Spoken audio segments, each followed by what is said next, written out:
What's up, Australia? Yeah. Little hint. We might be coming to y'all next year. Not finalized yet, but there's enough of you. I'd love to. Enough of you mates out there. Do you actually? What? Did you say I've made? Oh, sorry. There's enough of you mates out there. I know one couple. I met them in Hawaii, but they said they live in Australia. But I stayed with them. They were like, "Hey, if you're ever in Australia, come stay with us sometime." And I was like, "Okay."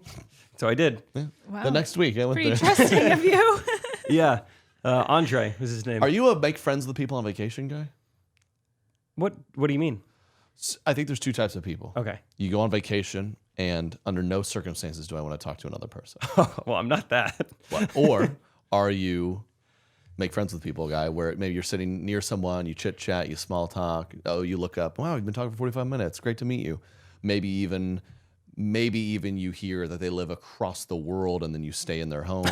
Like that would be an example of making a friend. Yeah, I'm probably more that. Okay. Not like super like dad type of like have to ask every single person where they're from. But yeah, I think it's nice to, I like being friendly. Like, you know, I think back to a time I asked someone to, hey, do you mind taking a picture of Rachel and I on the beach? And then they're there taking photos and their kids are kind of running in the way. So we just start talking to them and then we learn they used to live in Kansas City. We're like, well, isn't that sweet? Interesting. Like if you be in a hot tub and another couple pops in the hot tub and you kind of start slowly going, hey, what's your name? And then you...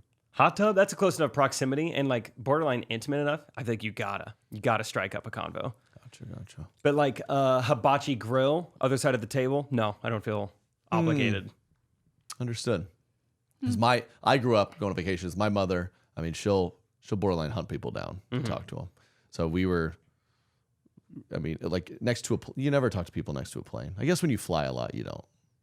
I do not. My mother, if you sit next to her on the plane, you'll be best friend. Yeah. You see, so that was my thing growing up. But Katie and I, it kind of surprised me because Katie's pretty friendly, really likes to make friends, but we get in vacation mode and we ignore everyone. It's like you turn your bodies on airplane mode. Yeah. Like nothing goes in or out. I'm on vacation mode. I'm not exceeding any more effort.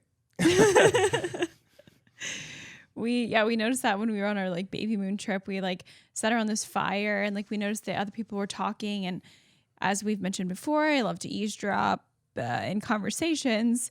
So they left and I was like, Trey, like they did not know each other. Like they all just met and they're all friends now. Yeah. There was like 3 couples. Yeah. All didn't know each other. You could tell. And they like got up like, we'll see you tomorrow. Like they became friends and hung out all week. Yeah. Like, man. I could do that. Okay.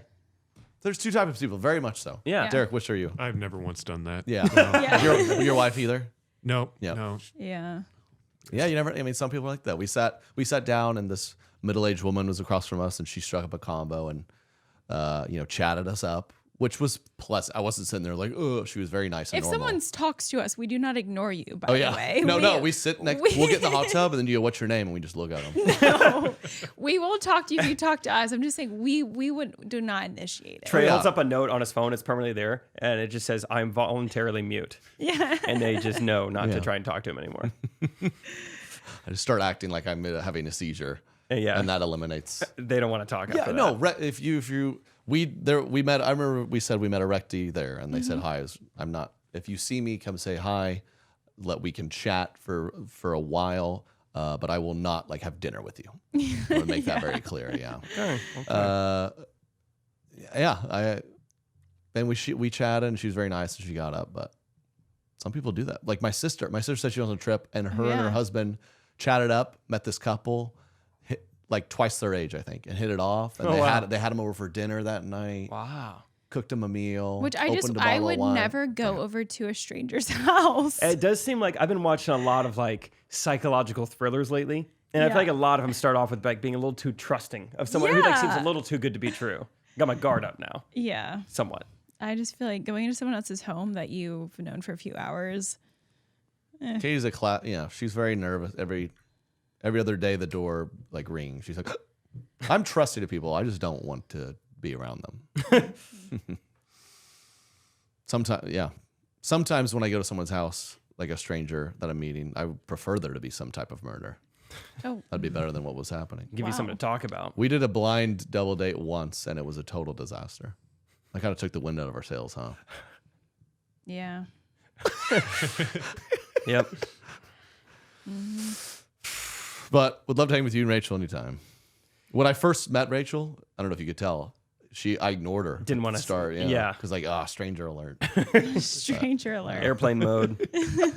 And I was like, sorry, Trey's about to go on stage. He gets like that. But I knew. It's when he's in a different city, so he won't talk to you. His outside foot is hurting. It's kind of when he's outside the home, he clamps Mr. up. Jones heard him.